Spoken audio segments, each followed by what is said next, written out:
Hey, this is Sky. Welcome to my YouTube channel. Go check out my website at skyazrael.com if you want life coaching and mentoring.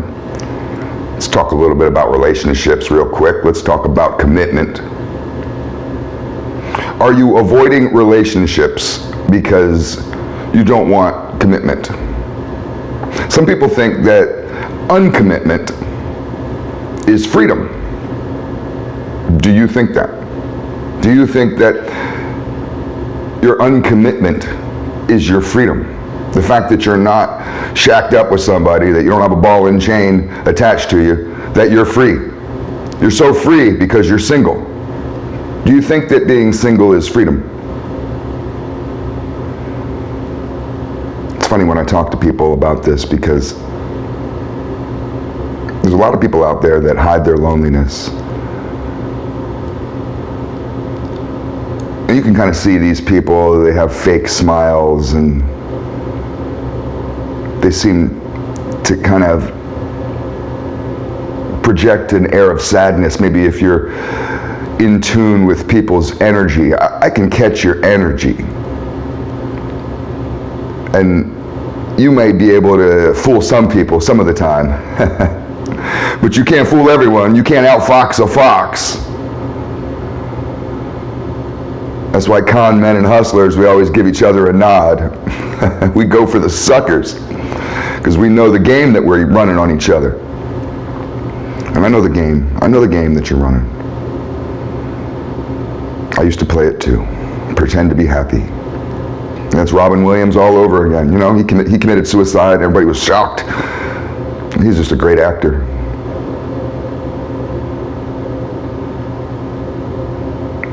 There's this idea of freedom with uncommitment. The idea that you don't have to answer to anybody. That you can do whatever you want, whenever you want, however you want. But it's funny because these people that I've talked to that embrace this lifestyle of uncommitment and proudly say that they're single and they're not looking, and they kind of laugh at people in relationships as if they're slaves, is that they're desperately looking for meaning and purpose. And some of them come to me and pay me to help them find meaning and purpose in their life. And I can do that. But it's interesting because if you're rejecting commitment, if you're rejecting relationships, it's funny that people would go and then look for meaning and purpose so desperately. Your relationship is part of your meaning and your purpose in life. Your woman is part of your meaning and your purpose. Your family is part of your meaning and your purpose. So what many of these people do that are depressed, lost, and looking for meaning and purpose, embracing a lifestyle of freedom. The freedom is so important to them, and they've kind of misunderstood what freedom is.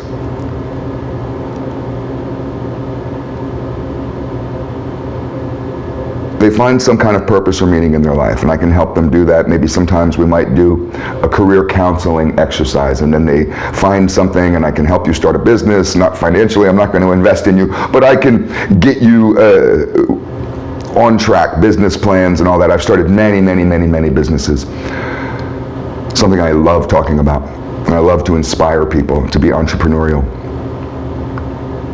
And I've done this with people, and they embrace their new meaning and their new purpose, and they will turn their new business. Say, for example, if that's what they wanted to do, is start a business, they'll turn that business into their love, into their relationship. They have the same commitment and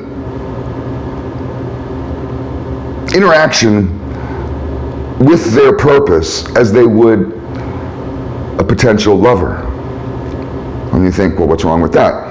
There's nothing wrong with being a go-getter and being all in with what you're doing. And I've been married to my business. I even got it tattooed on me.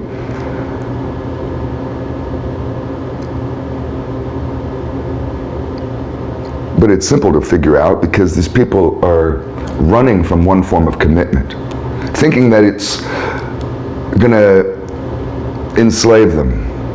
And then they fall into a depression with feeling shallow and hollow and meaningless in life, with no purpose, waking up every day just kind of going through the motions.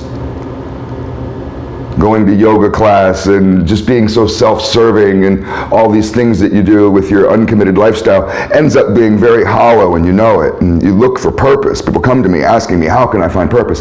So then they find it, and I help them find it. And what I've just observed, it's just my powers of observation, maybe I'm wrong, but it seems to me that what they've done is replace a husband with a career.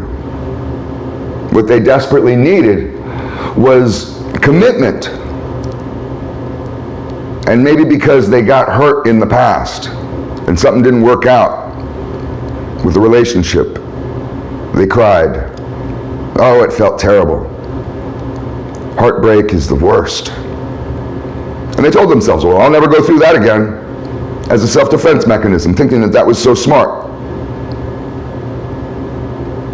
Thinking that that was an appropriate response. And they looked at the commitment, the relationship, as the oppression. Relationships are oppression because it makes me feel bad. It's a personal problem. Maybe that relationship was bad. Maybe you were lucky to get out of it. Thank God you did.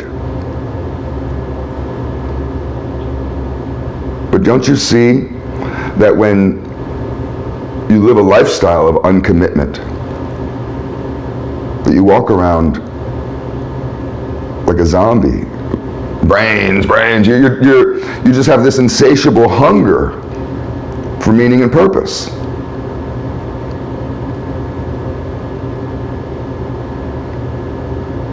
And I know what this is like for myself, and I've gone from business to business, from town to town, from project to project, all thinking that I was going to find my purpose in that kind of commitment. But true purpose in life comes from the ultimate commitment, and that's love. It's all food for thought.